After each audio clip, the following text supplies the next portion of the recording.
Hi friends, ఇవాళ జరిగిన మన T20 world cup match West Indies లో జరుగుతున్న మన భారత్ సౌత్ ఆఫ్రికా. మన భారత్ 20 ఓవర్లకి 7 వికెట్ల నష్టానికి 176 కొట్టింది.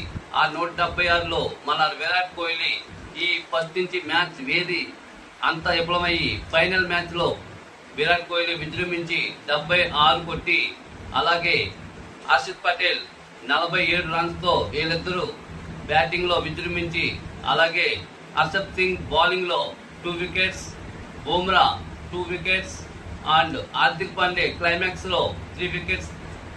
మన రోహిత్ శర్మ కెప్టెన్ ఇన్నింగ్స్ లో విరాట్ కోహ్లీ అండ్ హర్షిత్ పటేల్ బ్యాటింగ్ లో విజృంభించి, బౌలింగ్ లో కూడా హర్షద్ సింగ్, హార్దిక్ పాండే, బుమ్రా వీళ్ళందరూ వికెట్ తీసుకుని మనకి 2024 T20 వరల్డ్ కప్ ని విజయాన్ని అందించారని మరి కోరుతూ మీ పులిహార.